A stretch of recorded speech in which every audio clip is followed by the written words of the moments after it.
Chapter 22. Archie had claimed the Carraways were normal folks, but I still couldn't imagine Stargirl coming from an ordinary home. I think I expected a leftover hippie scene from the 1960s. Make love, not war. Her mother in a long skirt with a flower in her hair, her father's face framed in a mutton chop sideburns saying groovy and right on a lot. Grateful Dead posters, psychedelic lampshades. So I was surprised. Her mother wore shorts and a tank top as she worked the pedal of a sewing machine with her bare foot. She was making a Russian peasant costume for a play to be presented in Denver. Mr. Carraway was on a stepladder outside painting windowsills. No mutton chops. In fact, not much hair at all. The house itself could have been anyone's. Glossy bentwood furniture, throw rugs over hardwood floors, Southwest accents, an Anasazi-style wedding vase here, a George O'Keeffe print there. Nothing to proclaim, you see, she came from here. Same with her room. Except for Cinnamon's blue and yellow plywood apartment in one corner, it might have belonged to any high school girl. I stood in the doorway. What? She asked. I'm surprised, I said. At what? I thought your room would be different. How so? I don't know, more you? She grinned. Stacks of fillers, a card-making operation, something like that? That's my office, she said. She let Cinnamon out. He scurried under her bed. This is my room. You have an office? Yep. She stuck her foot under the bed. When it came out, Cinnamon was aboard. I wanted to have a place all my own where I could go to work, so I got one. Cinnamon scampered out of the room. Where is it? I said. She put her finger to her lips. Secret. Bet I know one person who knows, I said. She raised her eyebrows. Archie. She smiled. He was talking about you, I said. He likes you. He means the world to me, she said. I think of him as my grandfather. My inspection yielded two curious items. One was a wooden bowl half filled with sand-colored hair. Yours? I said. She nodded. For birds looking for nest materials, I put it out in the spring. Been doing it since I was a little girl. I got more business up north than here. The other item was on a bookshelf. It was a tiny wagon about the size of my fist. It was made of wood and looked like it might have been an antique toy. It was piled high with pebbles. Several other pebbles lay about the wagon wheels. I pointed to it. You collecting stones or what? It's my happy wagon, she said. Actually, it could just as well be called an unhappy wagon, but I prefer happy. So what's it all about? It's about how I feel. When something makes me happy, I put a pebble in the wagon. If I'm unhappy, I take a pebble out. There are 20 pebbles in all. I counted 3 on the shelf. So there's 17 in the wagon right now, right? Right. So that means what? You're pretty happy? Right again. What's the biggest number of pebbles ever in the wagon? She gave me a sly smile. You're looking at it. It didn't seem like just a pile of pebbles anymore.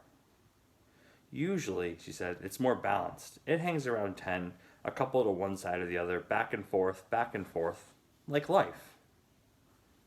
How close to empty did the wagon ever get? I said.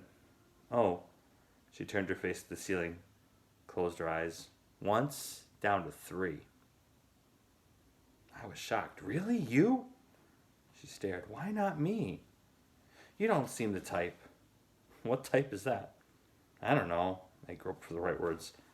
The 3 pebble type, she offered. I shrugged. She picked up a pebble from the shelf and with a grin dropped it into the wagon. Well, call me Miss Unpredictable. I joined the family for dinner. 3 of us had meatloaf. The 4th, guess who, was a strict vegetarian. She had tofu loaf. Her parents called her Stargirl and Star as casually as if she were a Jennifer. After dinner, we sat on the front steps. She had brought her camera out. 3 little kids, 2 girls and a boy, were playing in a driveway across the street. She took several pictures of them. Why are you doing that? I asked her. See the little boy in the red cap? She said. His name is Peter Sinkowitz. He's 5 years old. I'm doing his biography. Sort of.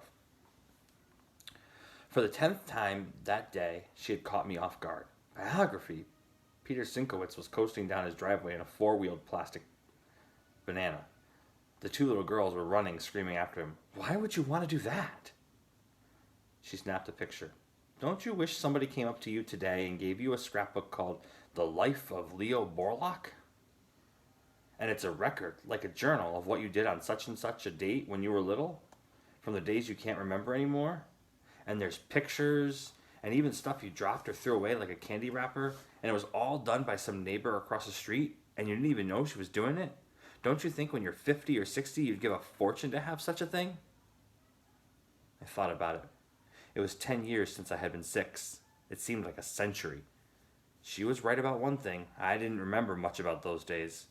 But I didn't really care either. No, I said, I don't think so. And anyway, don't you think his parents are doing that? Family albums and all? One of the little girls managed to wrest the banana roadster away from Peter Sinkowitz. Peter started howling.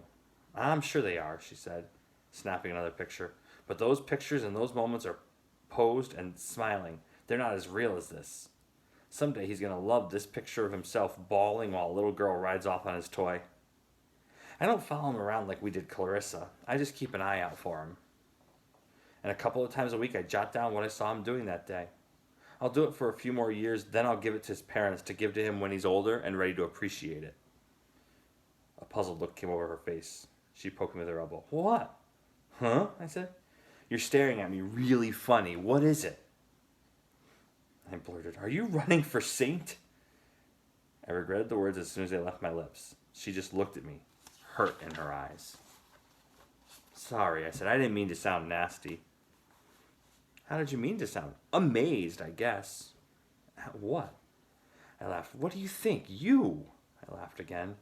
I stood before the steps facing her. Look at you. It's Saturday. I've been with you all day, and you spent the whole day doing stuff for other people, or paying attention to other people, or following other people, or taking pictures of other people. She looked up at me. The hurt was gone from her eyes, but not the puzzlement.